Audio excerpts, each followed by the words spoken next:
The Innocents Abroad by Mark Twain. Chapter 35. We left 12 passengers in Constantinople and sailed through the beautiful Bosporus and far up into the Black Sea. We left them in the clutches of the celebrated Turkish guide, Faraway Moses, who will seduce them into buying a shipload of ottar of roses, splendid Turkish vestments, and all manner of curious things they could never have any use for.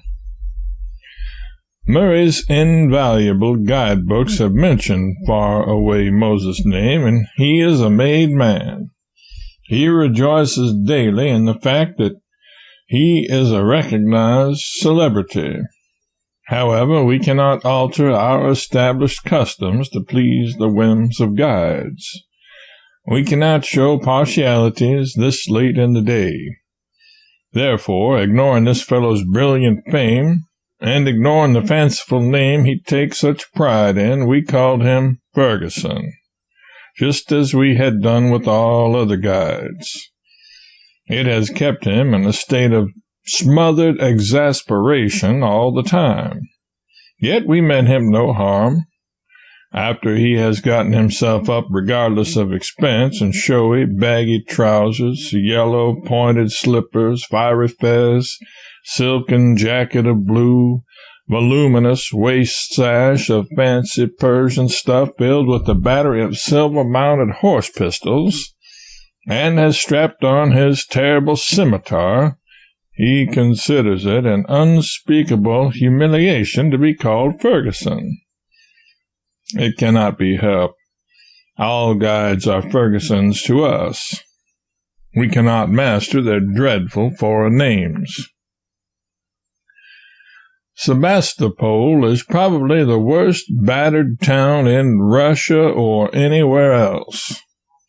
But we ought to be pleased with it nevertheless, for we have been in no country yet where we have been so kindly received, and where we felt that to be Americans was a sufficient visa for our passports.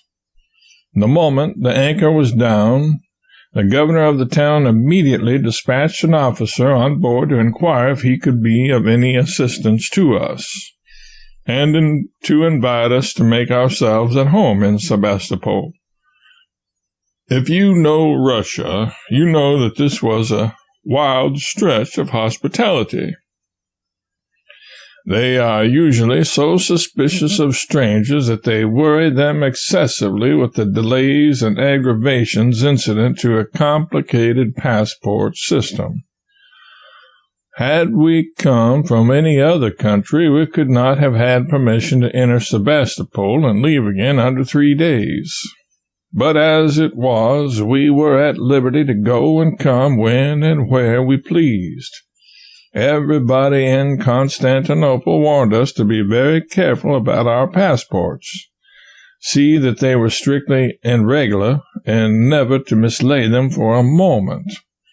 And they told us of numerous instances of Englishmen and others who were delayed days, weeks, and even months in Sebastopol, on account of trifling informalities in their passports, and for which they were not to blame. I had lost my passport and was traveling under my roommates, who stayed behind in Constantinople to await our return. To read the description of him and that passport and then look at me, any man could see that I was no more like him than I am like Hercules.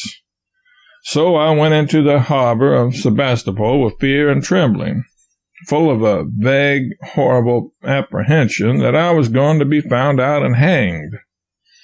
But all that time my true passport had been floating gallantly overhead, and behold, it was only our flag. They never asked us for any other. We have had a great many Russian and English gentlemen and ladies on board today, and the time has passed cheerfully away.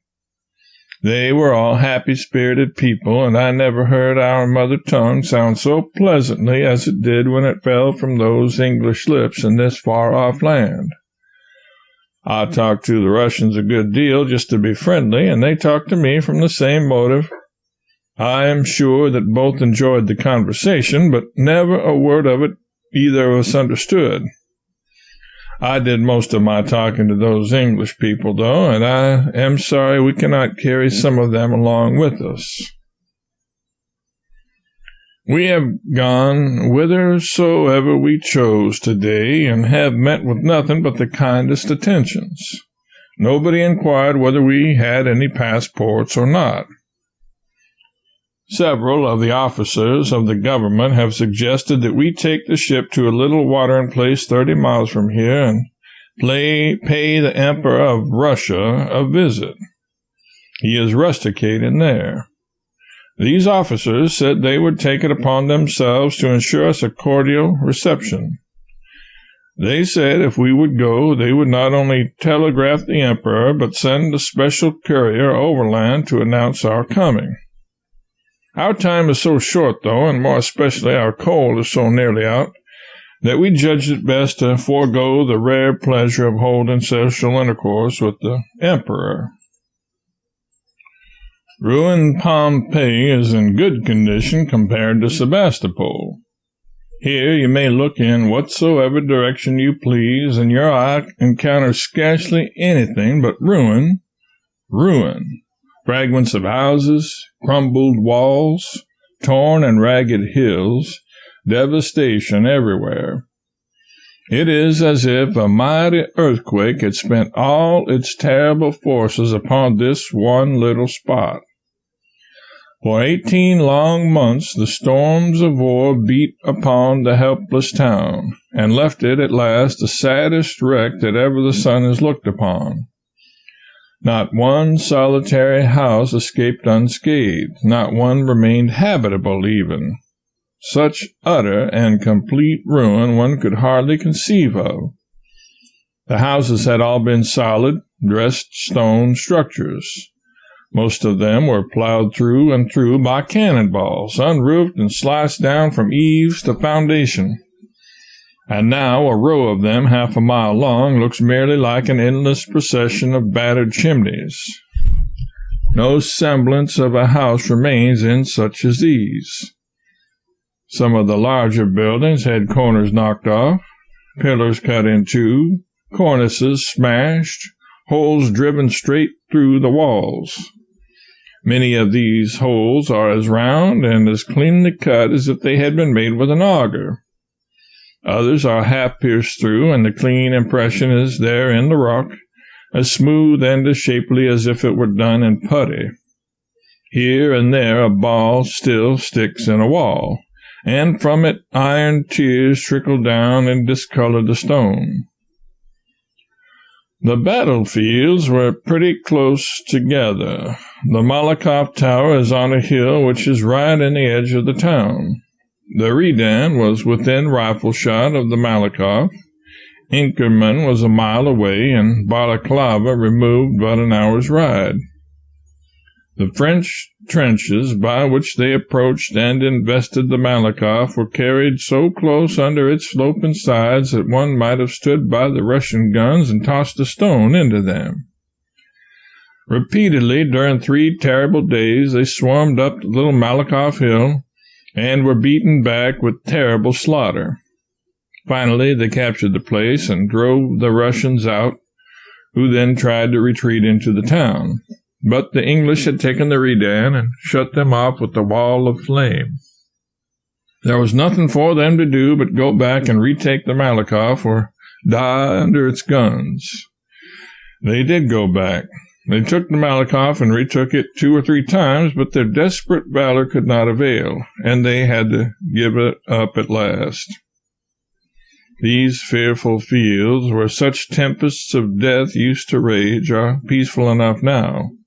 No sound is heard, hardly a living thing moves about them, they are lonely and silent. Their desolation is complete. There was nothing else to do, and so everybody went to hunt in relics. They have stocked the ship with them.